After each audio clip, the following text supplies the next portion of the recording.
বিদেশের মাটিতে food delivery করে ইনকাম করতে গেলে আপনার যে বিষয়গুলো 100% আপনার কাছে থাকতে হবে সেইগুলো হলো, ভেহিকেল হিসাবে আপনি ব্যবহার করতে পারেন একটা বাইক বা সাইকেল।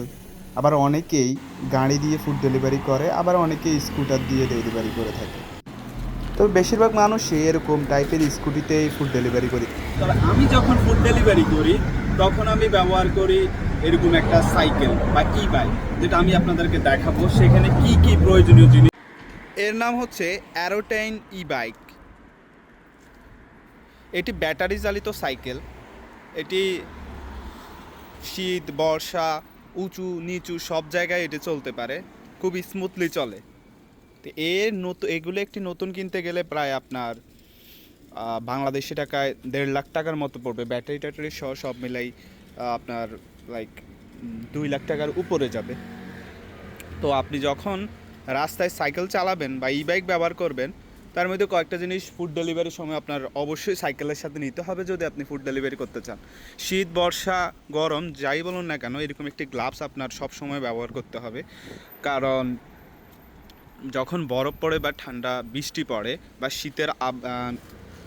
শীত লাগে বেশি বা মাইনাস পড়ে, তখন এগুলো একটা ব্যবহার করলে আপনার হাতে খুবই ঠান্ডা কম লাগবে। আর সাথে এরকমের গ্লাভসও আমরা ব্যবহার করে থাকি ভিতরে হাতের মধ্যে। এরকম একটি তালা অবশ্যই রাখতে হবে, আমরা 2টা রাখি, কারণ এই যে কোনো সময় আপনার সাইকেলের চুরি হয়ে যেতে পারে। এগুলা সব সময় খুব কেয়ারফুলি থাকতে হয়, যেখানে আপনি বাঁধছেন বা রাখছেন যাতে চুরি না হয়ে যায়। এই ব্যাটারিগুলি দিয়ে আমরা সাইকেল চালাই থাকি। এগুলার একটা দাম প্রায় $500 মতো। এরপরে এমন একটা পিৎজা স্ট্যান্ড, এরকম একটা রশি রাখতে পারেন আপনার যে কোনো ফুড নেওয়ার জন্য। এর পাশাপাশি অতি জরুরি যে বিষয়, অবশ্যই আপনাকে আপনার সাথে হেলমেট রাখতে হবে যে কোনো পরিস্থিতি, যে কোনো সময়, শীত, বর্ষা, গরমে। আর এরকম একটি হট ব্যাগ লাগবে যেখানে আপনি আপনার খাবার কাস্টমারের কাছে পৌঁছে দিতে পারবেন।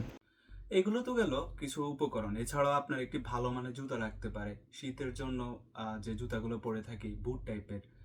এছাড়াও গরমের সময় পাতলা টাইপের জুতা আমরা পরে থাকি। তো এটা সিজন অনুসারে আপনার হয়তো বা গরম জামা লাগতে পারে, ঠান্ডার সময় ঠান্ডা জামা লাগতে পারে, জ্যাকেট লাগতে পারে। বৃষ্টির সিজনে আপনার রেইনকোট পরে বাইর হইতে হবে। তো অনেকগুলো বিষয় আছে ফুড ডেলিভারি করতে গেলে, অনেক কিছু আমাদের ফেস করতে হয়।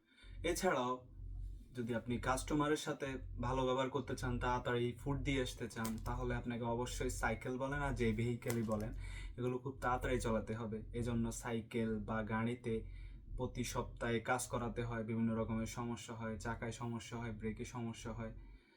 তো অনেক রকমের সমস্যাই আছে রোডের মধ্যে। ফুড ডেলিভারিতে ভালো টাকা আয় করতে পারবেন, কিন্তু তার জন্য আপনাকে অনেক পরিশ্রম করতে হবে। এছাড়াও আপনার একটি মোবাইল লাগবে, অনেক সময় 2টি মোবাইলও লাগতে পারে 2টি অ্যাপস ব্যবহার করার জন্য। তো ওই অ্যাপসগুলো সুন্দর মতো ব্যবহার করতে হবে, কাস্টমার সাথে ভালো ব্যবহার করতে হবে। তো ফুড ডেলিভারিতে আসলে অনেক কিছুই কঠিন আছে, আবার করতে পারলে অনেক কিছুই সহজ। সমস্যা হলো বাইরের ওয়েদার ভালো হয় খারাপ হয়, এই বিষয়গুলোর উপরেই নির্ভর করে। তো যদি আপনি ফুড ডেলিভারি করতে চান, তো সবার আগে যে বিষয়গুলো ছিল আপনাদের সেগুলো বললাম আর কি। এছাড়াও আপনারা চাইলে একটি এয়ার ট্যাগ ব্যবহার করতে পারেন, অ্যাপেলের এয়ার ট্যাগ ব্যবহার করলে আপনার যদি সাইকেল চুরি হয়ে যায় তাহলে সেটা আপনি সহজে খুঁজে বের করতে পারবেন।